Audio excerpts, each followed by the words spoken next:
Okay, good morning, everyone. I apologize if there's an echo. I'll make my part a little short, and then Matthew is going to jump in and start the presentation. I apologize for starting a little late here.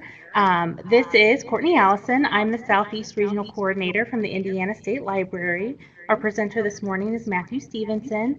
This is our third and final session of the Graphic Design for Libraries webinar series. We are going to get started since we're a little bit late, but I do want to let you know that this session is 1 hour, so you'll get one TLEU for today. Please be sure to stay logged in at the end of the presentation. I will put up a box so you can download your LEU today, so please stay signed in to get your LEU. And I'm also going to put a link to a survey in the chat box at the end of the presentation. Please fill that out so we know how we're doing and how we can serve you better. If you have a question at any point, go ahead and type it in the chat box. I can see that as well as Matthew, and we'll get your questions answered as soon as we can. So I'm going to go ahead and turn it right over to Matthew. Sorry. Oh, forgot my mute button was off. Hello, everyone. I'm not able to share my screen yet. But here, I'll give you kind of an introduction to what Canva is. In case if you've never gone to Canva's website, canva.com, it is a graphic design suite that is purely cloud-based. So you don't have to install any software. It's completely through HTML5. You don't have to have any sort of tech. Well, I mean, you have to have some technical know-how, just the things that we've talked about, the elements of design that we talked about the first week. Let's see here. I can start my webcam. That's not what I want. Oh, there we go. Okay. Share my screen. Okay. There we go. So hopefully everybody can see my screen here. Canva. So canva.com. Let me go ahead and bring that up here for you guys. It's a suite that's completely free to, or it's not completely free, but it's free to get a basic use of. There's you can use their graphic design element, but when you make stuff on their free version, there's a watermark that appears that you can't really get rid of without going to the premium version, which I believe it's a few dollars a month. I think it's the cost of maybe like $5 a month or something like that. I've never actually looked at the cost, but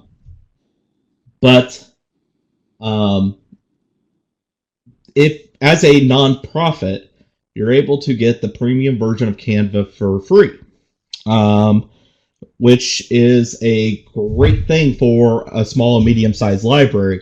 If you're a larger library, which I'm sure some of you are from, if you're a larger library, you might be a little bit more limited. You probably have a graphic design team or a programming staff that are really graphically inclined, so you might not necessarily need something like Canva.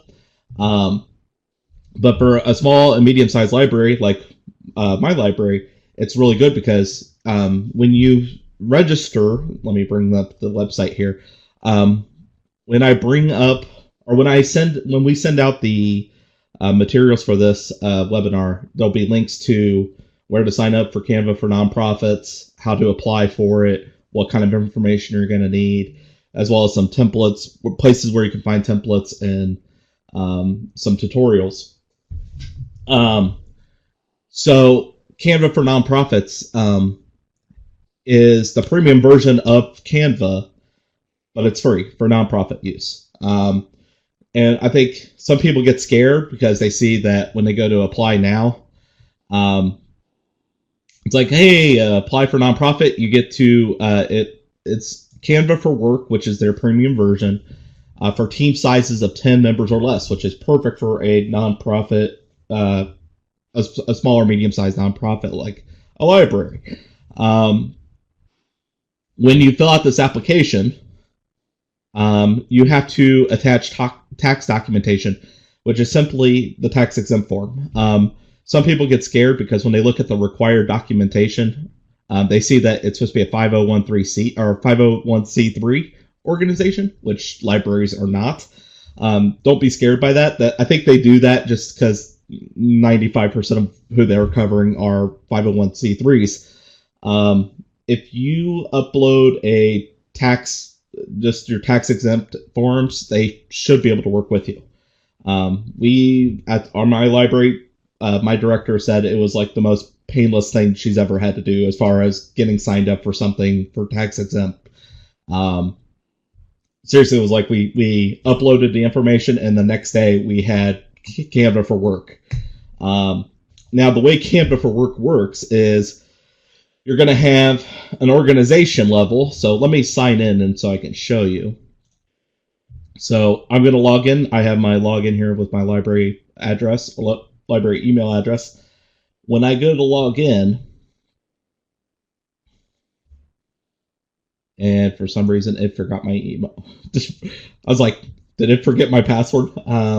Okay, so here I am on my personal account. So I sometimes dabble in graphic design for personal things. But up here is where you toggle from your personal to your professional. So Lynn Hobbs is the director of the library. So the way this works is it's similar to how Facebook works. So if you are part of your social media team at your library, you will notice that you use your personal Facebook account to access the library's Facebook page. At least that's how you probably should have it set up. You shouldn't have it set up as a singular login that everyone has access to, because it's easier to have on Facebook, and here it's easier to have a hierarchy so that you set two administrators or one administrator. They have the ability to add and remove editors or people who have the ability to add or add content, or they can respond to post or to replies to post. Same thing here. So if I here is my personal account. So here are my personal designs. When I click on L Hobbs team, it brings me to the library's account. So these are the things that I've made or I've started to make for the library. So as you can see here, the things have changed. So over here we have use all your designs shared with you. So if you have friends or if you have a team or something, but here it is a team. This is a team. We all share the Canva for profit, or Canva for work. Sorry, not Canva for profit. So this is Canva for nonprofit for work. So here are all the designs I've made and then shared with you. These are designs that other staff members at my library have made that they have shared. So it'll work like kind of like a photo stream where they would populate. Right now, only 3 have been shared. But what I can do is I can click on it or like it or comment on it. So if you were maybe if you have multiple branches and you're sharing, maybe you don't want to send emails back and forth, this is a good way to kind of comment or co-work on things together, and comment on things at the same time. As an administrator, I'm able to see all the members and change people's levels of work. So right now, our director is the owner. She has like absolute authority on this.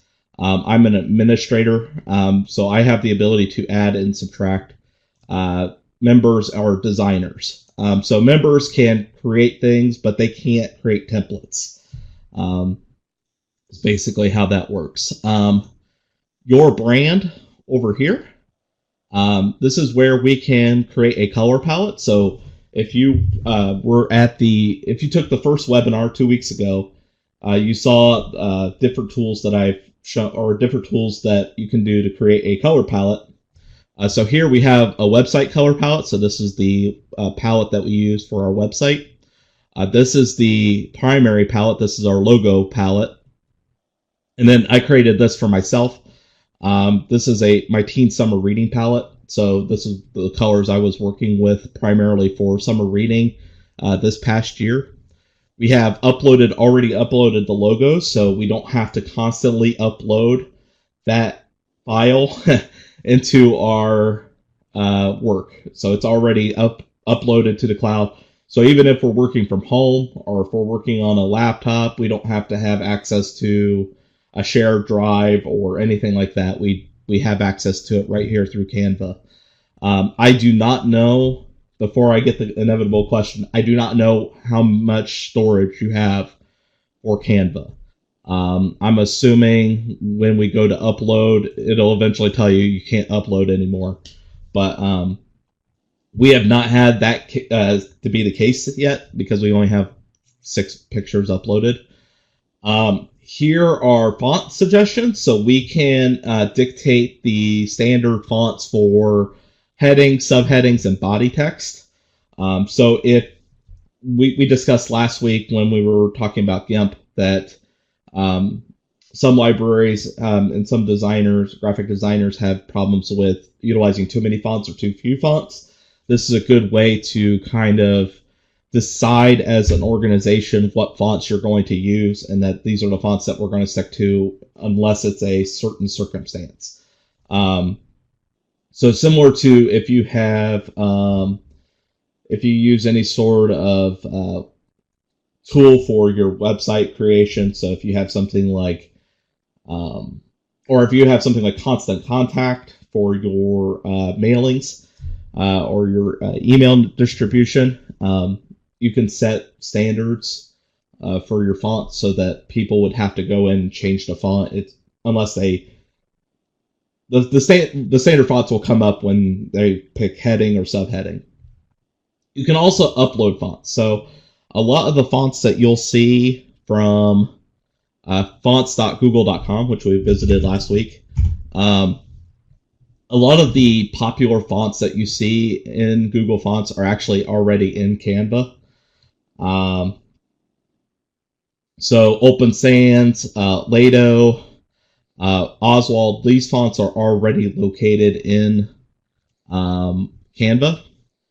But this gives you an option to upload a new one. So if I upload Bitter, which is not in Canva, it's going to tell me, hey, before you upload, because you're agreeing that you have the right to use it since it's a Google font. It's an open source font. I do have the right to do that. So if I upload this font can be used by myself, and it should be able to be used by my team. So now we have Bitter Regular is now a font that we can use. So if I create a design, when we go to create a design, I'm going to use Bitter Regular, so you'll see. Team Stream is similar to, I can see my designs plus the designs that other people have made as well. So it's this is kind of the catch-all of all your designs, and shared with you is the Team Stream. So this was kind of like a catch-all. So it's everything I've shared and everything other people have shared as well. So when you click Explore Templates, it's going to take you to a separate page. These templates you have to find through the marketplace. So Canva Marketplace.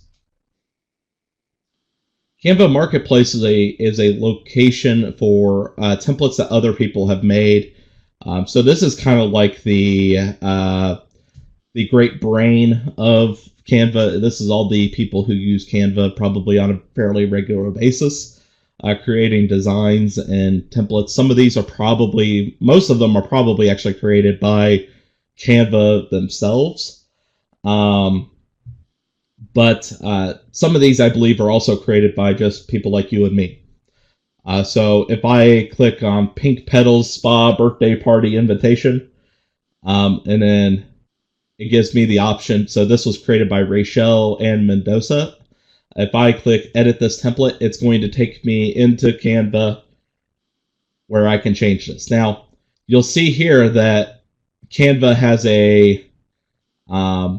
there's a watermark here on this image because this image has certain rights, I'm sure, that people just don't have through the template. So you have to kind of either live with that, which is probably not your best idea, or find another photo that you can use, or a photo that you do have the rights to. But more importantly than the photo, I would never use, personally, I would never use the, let me go back to the templates. I would never use a template for its images unless you're trying to find that image. I'm more interested in either the font that they're using or the just the kind of graphics that they have. The like, I really like this this square with the octagon inside or around it. I like that kind of look. So that would be something that I would try to just kind of grab and then use. I wouldn't use the background. I would find my own background, and I would not use Stormtide, obviously, because I've got nothing about Stormtides. This is a CD cover. Don't pay attention maybe so much to what kind of document it is. So here, like I clicked on an invitation. This is a CD cover. If I click on this CD cover,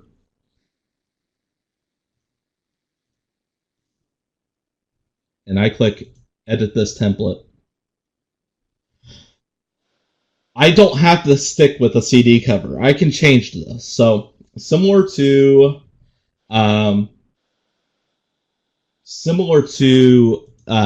just anything, if you go to File, we can go change dimensions.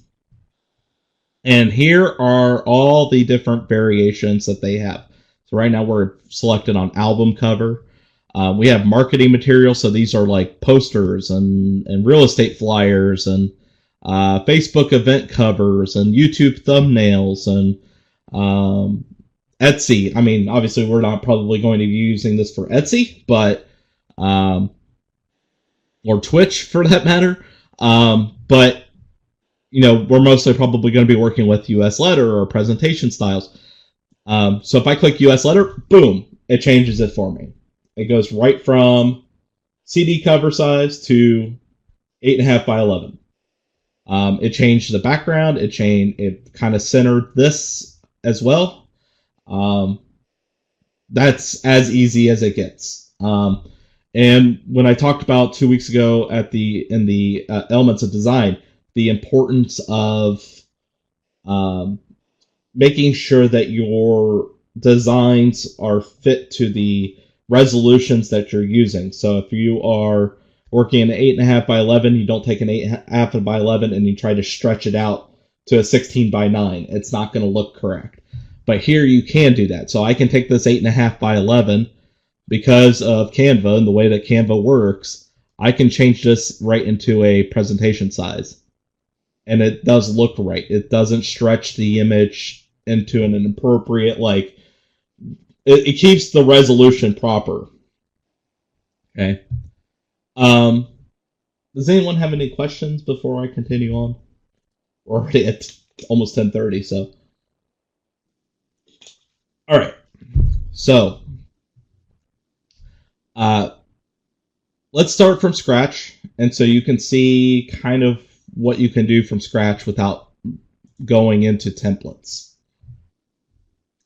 Yeah, presentation. So the term they use for presentation is they just put presentation 16 by 9. That's because the vast majority of computer monitors and televisions made today are 16 by 9.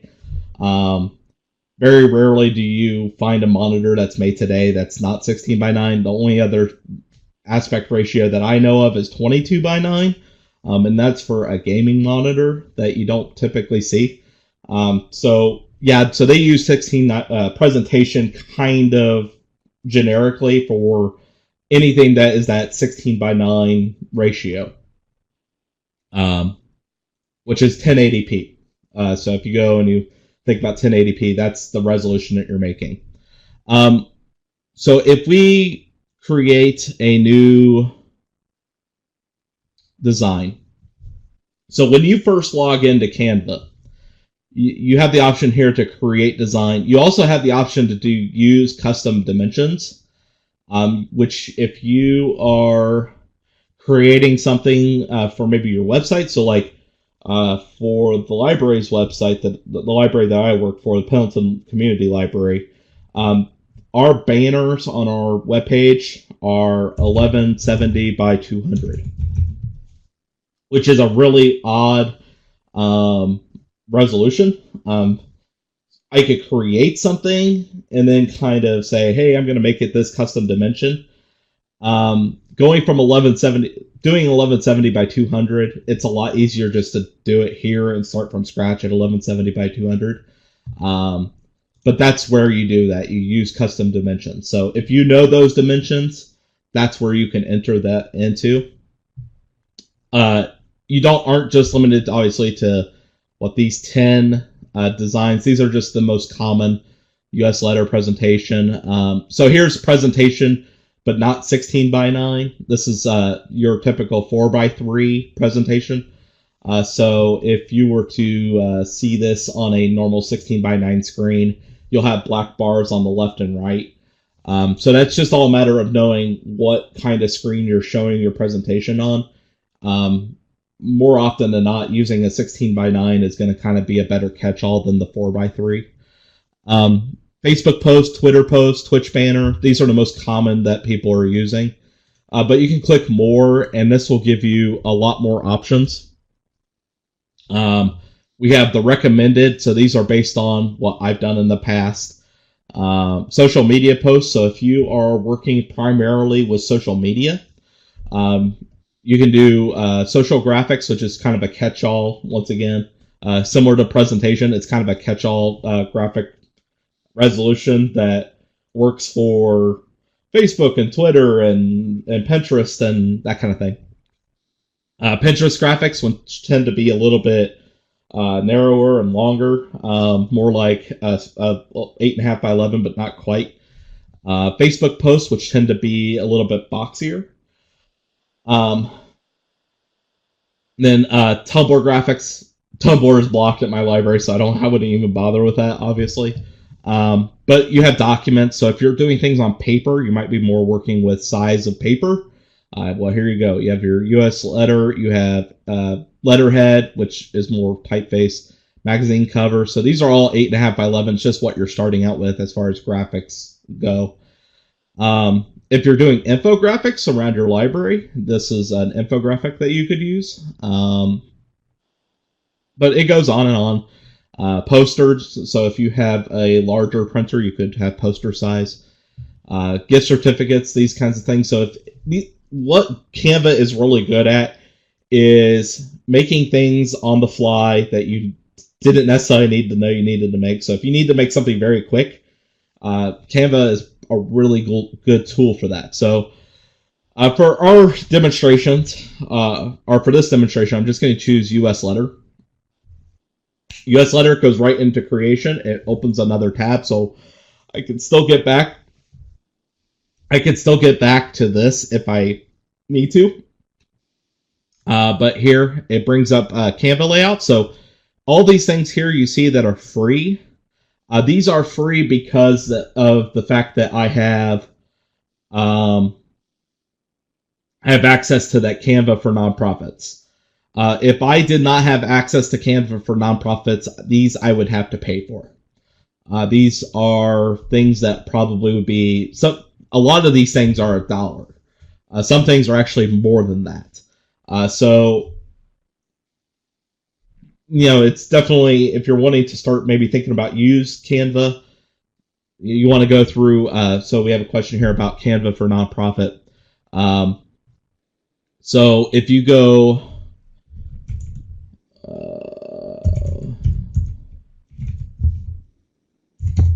So there'll be a link in the PowerPoint that we'll send to you today. But there's Canva for nonprofits. When you go to apply now, you just have to simply put in some information. You'll probably want to make sure that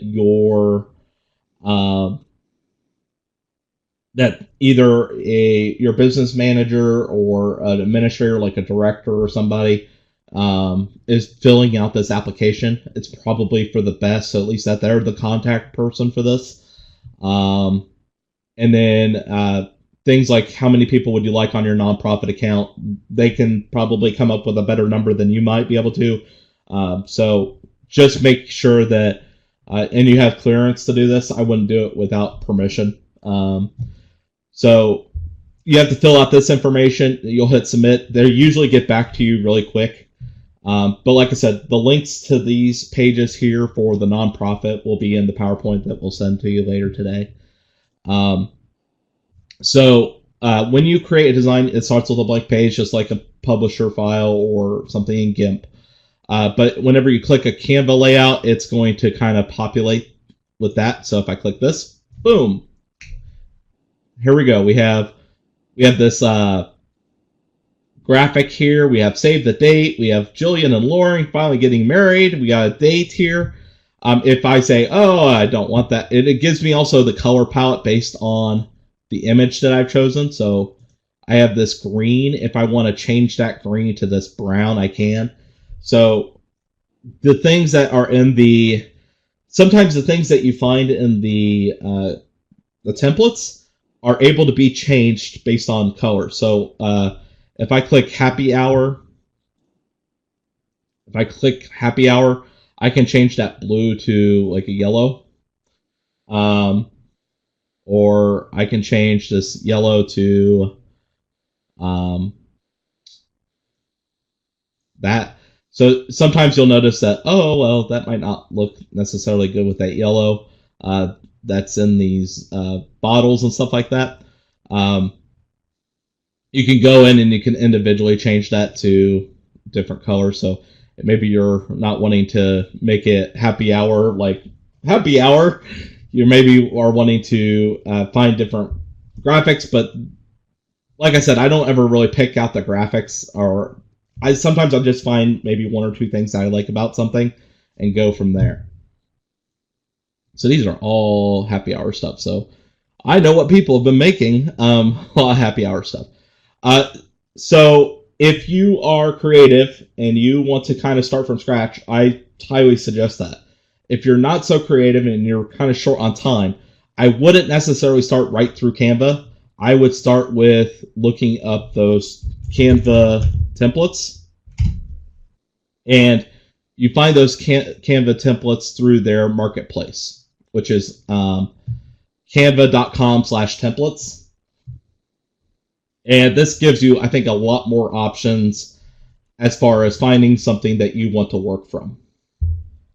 What template do you use with bookmarks? I've never made bookmarks with this. What I would probably do is, let me show you. Let me create a design. I'm going to use letter.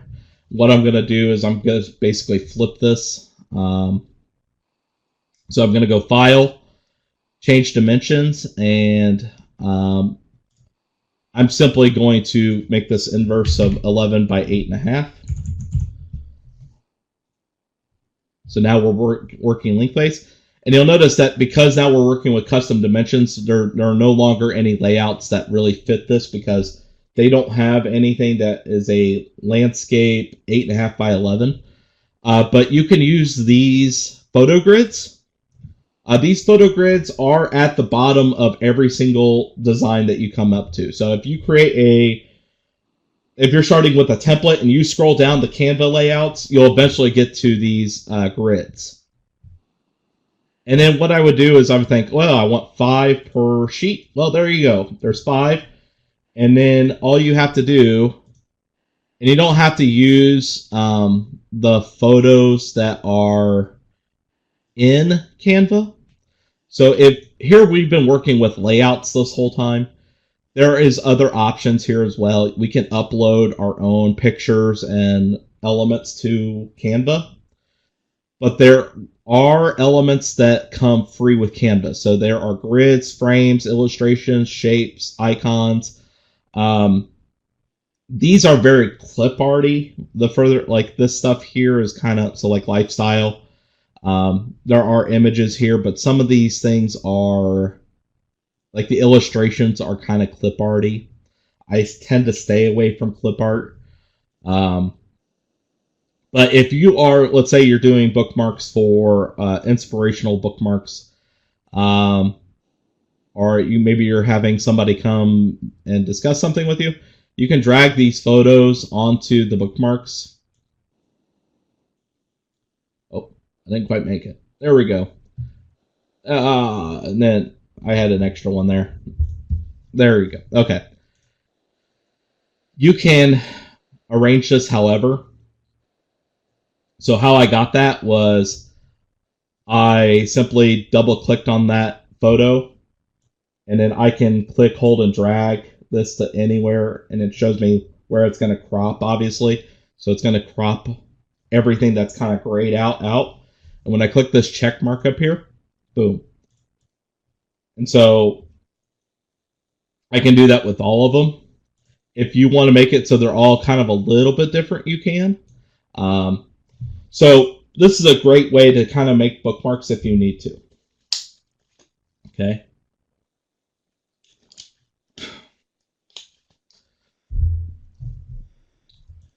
Now, if I want to change these layouts, I still can. I can click this. It's going to say replace page content. It's going to replace everything that was behind that. Okay. Is there a way to make them all identical? Well, if I take my elements,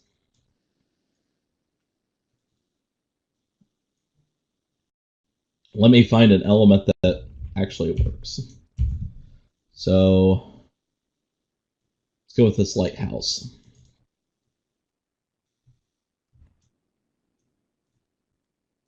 Now, if I can copy and paste, but it's going to copy all 4 of these at the same time. And then when I double click on this, so it's one of those things like you're going to have to kind of eyeball it. I've not been able to find a way to just get that one part of the frame and get it into the other ones without having to do it by hand. So that would be something I'd actually just do in GIMP, because I can do that much faster than I could ever do it in Canva. But if you need to do that, then what I would probably do is I would probably crop the, well, probably crop, now you probably would just have to add and then, yeah, so probably better to pre-crop the image. Yep, that would probably be the best bet. All right. We can also add text, so let me grab let's start with a new one.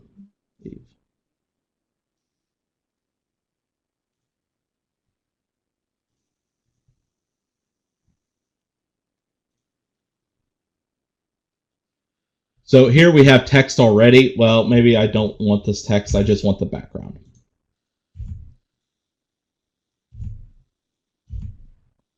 Come on.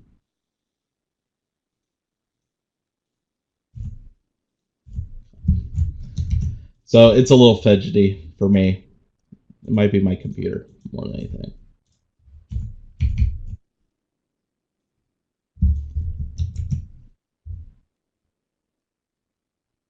So when I do that, I click this, and then you have to click the delete button. Delete element. Delete element. There we go. So maybe I just want these bars, and I want this background, because the background I can change the colors to, and I want to make, I'll make it look like that. Okay. So I've kind of already changed this. I've changed the colors of it. I just wanted this design. Now, if I want to add text, I have, so here you see the 3 default typefaces that have been set in the brand layout. So I can add a heading, click that, boom. It's a real fat face at 42. Okay. I don't necessarily need that. There are text templates here as well. So unless you want to go through each single typeface like me, you might be better off finding a typeface that you like. So maybe this certificate of recognition you like the way that looks, so you want to do this. Okay. And then to change this type, or to change the words, all you have to do is double click and you're going to get your editor. Okay. So we have Montserrat on the top row. And then I can't even read that. It looks like Pinion script here on the bottom. So you have the ability to change obviously the wording. So if I want to say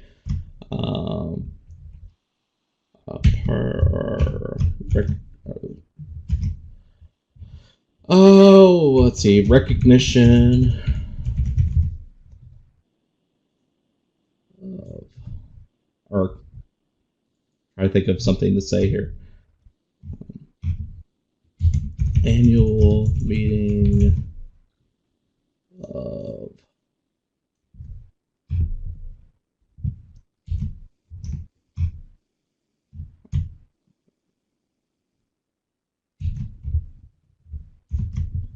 friends.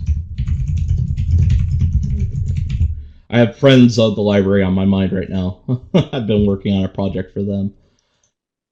All right. So now this bothers me because it's not centered. I would probably go something like that. Okay. So here I've already changed I use the templates for font. I've used a template for the background. Once again, I can continue with the fonts as well. I can also I can click here, add this font. I can change the font to whatever.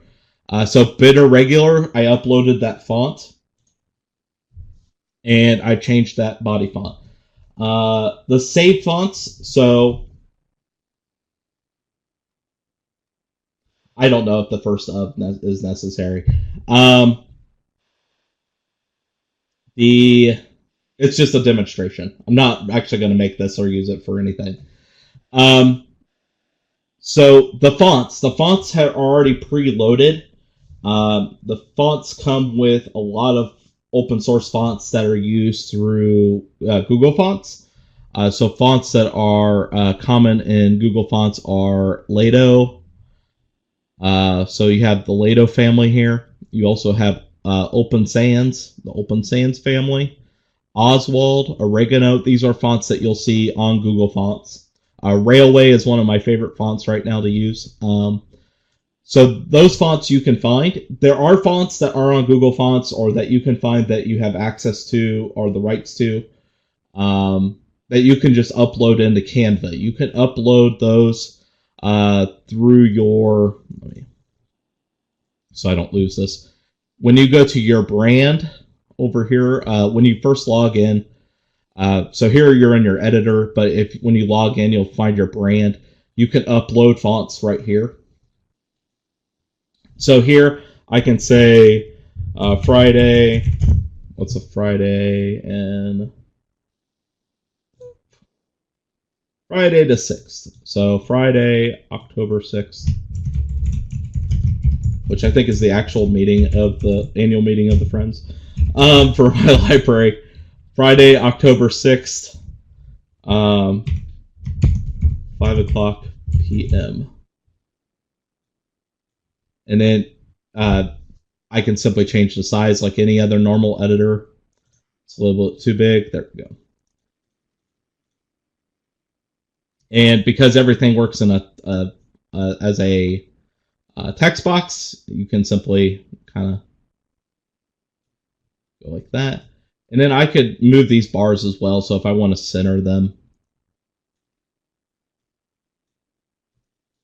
sometimes it's hard to get the actual bar or those little tiny elements. So here I have a very basic flyer, and it literally took me like 10 minutes. And I've got, it's a lot of font faces and everything like that. But they're very classy. I think that they work together in a certain way. I don't have to, I could probably put the Friends logo here. But it's, that would be basically it. Is the Friends logo, which is actually what I'm working on right now, could go right here, and that would be a flyer. Don't have to really say anything else. I guess I could put like punch and pie, or RSVP is required, that kind of thing. That would be the only other information I would really need at that point. Once again, bringing it back to the elements of design, what's nice about Canva is you can kind of get the idea. If you look at a lot of the templates that are available, you'll notice that they're not a lot of information heavy templates. So like, these invitations, if I go down here to just like flyers, let's see. Let's go. I don't like business. Church flyers are probably actually maybe the closest thing like that. You'll see that some are text heavy. This one is particularly text heavy. But there are ones that are not very text heavy. So this is a good way for you to kind of get an idea for how much information is really necessary to put onto a flyer. These templates actually, I think, kind of help boil down the essentials so that you're not inundating your audience with a lot of text. Because the graphics do the work. The graphics are what grab people's attention, not the text.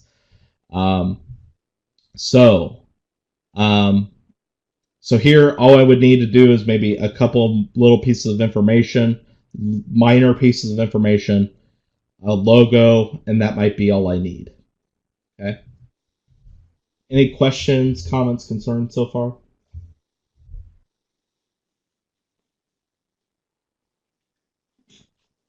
Oh, we have multiple people typing. To add, do you click on element? Yeah, so say I want to add a element. I want to add an illustration, because we'll just pretend that the illustration is subbing in for a logo. Or I guess I can put in our library logo. So here we have logos. I don't want that. I want this. All I have to do is click, hold, and drag it over top. So if I click on it, it'll also populate. So you can either click, it'll automatically populate into your project, or you can click, hold, and drag it onto your project. To add a empty text box, you can do a couple different things. You can go text and then drag or click on a size of font, and it will automatically populate with a text box that you can type in. It's kind of like an old school empty text box. It'll have text inside of it, but it'll automatically, as you can see here, it'll automatically be highlighted for you to change the text. And then it's just like a normal text box. You can change typeface, font type, font size, font color. You can make it bold, italic, center. You can make things uppercase, lowercase. You don't have the option to do the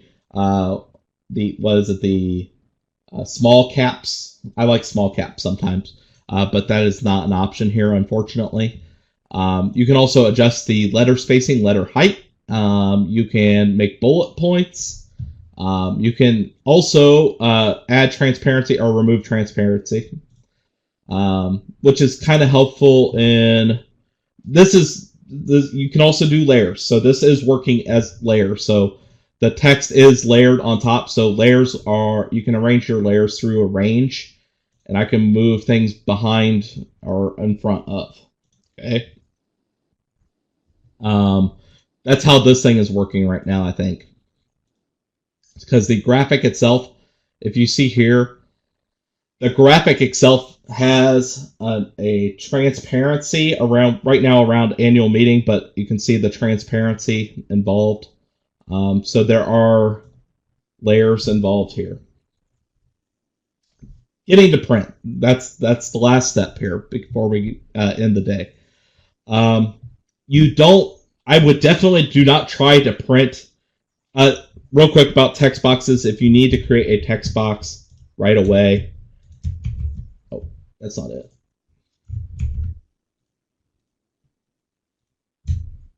That didn't work. Okay, somebody told me that Control T did it, but it does not. So there is a shortcut for a text box, but I do not know what that shortcut is. I have to look that up. The print. So if you order prints, that's going to like bring up actual like photo printing. Just press T. There you go. Just press T. So if you don't have anything highlighted, you press T, it brings up a text box. Okay. So order prints is going to bring up like ordering photo prints, or bring up ordering prints like Kinko kind of prints. You can do that if you're really wanting to. We can't afford that. So you're going to download. So download, you get a few different options. The animated GIF is something new that has not been around for a while. So I've not seen this I was in Canva maybe 2 months ago, when I started working on trying to get things set up for this. That was not there, to my knowledge. These were the only 4 options. I save everything as a PNG file because and with a transparent background. And the reason is because I usually take everything I do and I need to have the ability to change it whenever I want to, because I'm kind of paranoid. But if you are just wanting to print what you've got, you can go to PDF print. PDF print is going to save a larger file format than the PDF standard. So PDF standard is going to be about like 150 pixels per square inch. Or it's going to be about 150 ppi.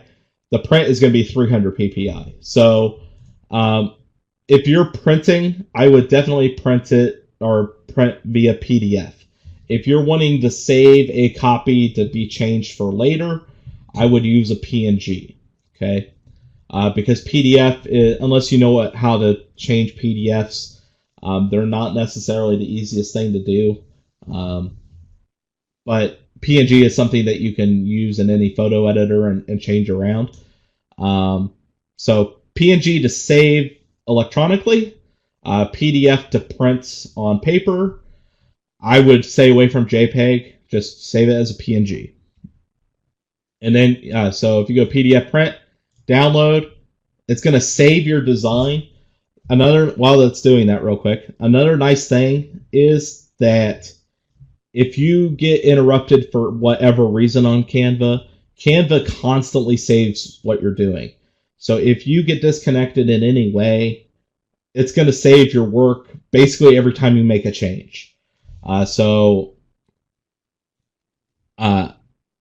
If I go File, so here, the last save was a few seconds ago.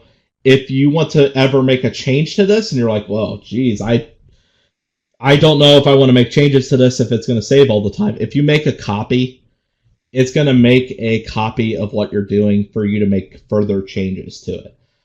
So that way, you have 2 copies that you can, one kind of like default template that you've made, or one that you can mess around with from there, and then a copy of whatever it is. So if you have a regular event, you just kind of want to change colors or add different variations to it, you can go from there. Okay. Where does it save on your account? It saves in the cloud on Canva servers, as far as I know. To make a save on your local machine. So from here, that's where you go to download. You can access your designs from anywhere. It's all you do is log into Canva. The big thing about Canva is making sure that you've differentiate between your personal account and your nonprofit account. Okay, because sometimes I go into my personal account and I'm like, I know I've made this design somewhere. Oh, it's because it's on my personal account. As such, this is kind of just a not necessarily a word of warning. It's more of just a recommendation. Is that because it is a service that we're getting for free as a nonprofit, I would try not to use Canva for nonprofit for any personal use.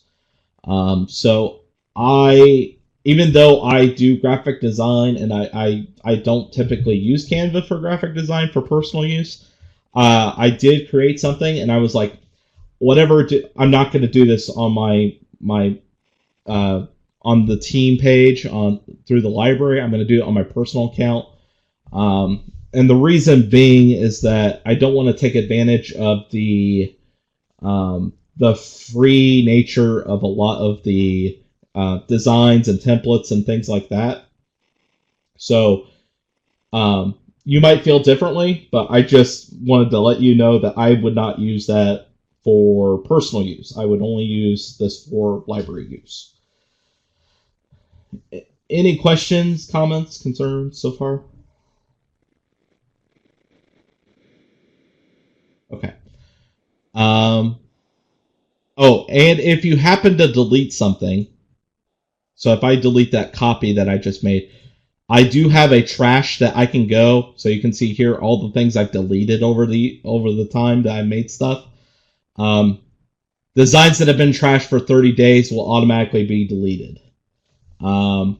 So these are things that I've trashed in the last 30 days. Once it gets past 30 days, it's gone. So this is a lot easier than GIMP, but you are still, it's kind of like that publisher thing. You are still kind of pigeonholing yourself into only have so many options. But this is going to be a lot more of a time save than using GIMP. What do I use most? 98% of the time of what I'm using GIMP. Canva is nice to make stuff that's not necessarily in my design purview, because I don't make stuff the way that people would make stuff on Canva. But I use GIMP for almost everything I do now. The only thing I ever do, I do my Game Corner, which is my normal Wednesday program. I changed that. I initially created this flyer in Canva, but now I do everything in GIMP for that flyer because I have the design down for it. So, well, real quick, I will put up this will be on the PowerPoint we'll send out later today. But if you need anything about graphic design that has been covered over the last 3 weeks, so elements of design, GIMP, or Canva, you can contact me at my email address, which is mstephenson@pendleton.lib.in.us, which I know is a mouthful. You can also contact or call me. If you can catch me, you can probably catch me. So, but yeah, I'm more than happy to answer any questions. So, well, I want to thank you guys for Thanks, Matthew. This is Courtney from the Library. I am putting a link to a survey about this presentation in the